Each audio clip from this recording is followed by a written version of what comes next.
మీ ఇంటికి వచ్చే కాంగ్రెస్ నాయకులను నిలదీసి అడగండి. బడే నాగజ్యోతి, బీఆర్ఎస్ పార్టీ ములుగు నియోజకవర్గ ఇన్ఛార్జ్. కాంగ్రెస్ బాకీ పడ్డ హామీలపై ఇంటింటికి అవగాహన కల్పించాలి.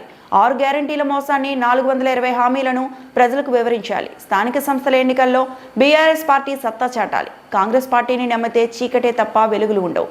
అధికారం కోసం కాదు, ప్రజల కోసమే పోరాటం చేస్తాం. 6 గ్యారంటీలు 420 హామీల అమల్లో విఫలమైన కాంగ్రెస్ ప్రభుత్వాన్ని స్థానిక సంస్థల ఎన్నికల కోసం మీ ఇంటికి వచ్చే కాంగ్రెస్ నాయకులను నిలదీయాలని బీఆర్ఎస్ పార్టీ ములుగు నియోజకవర్గం ఇన్ఛార్జ్ అండ్ మాజీ జెడ్పీ చైర్పర్సన్ బడే నాగజ్యోతి కోరారు.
మరిన్ని అప్డేట్స్ కోసం మా ఛానల్ని సబ్స్క్రైబ్ చేయండి.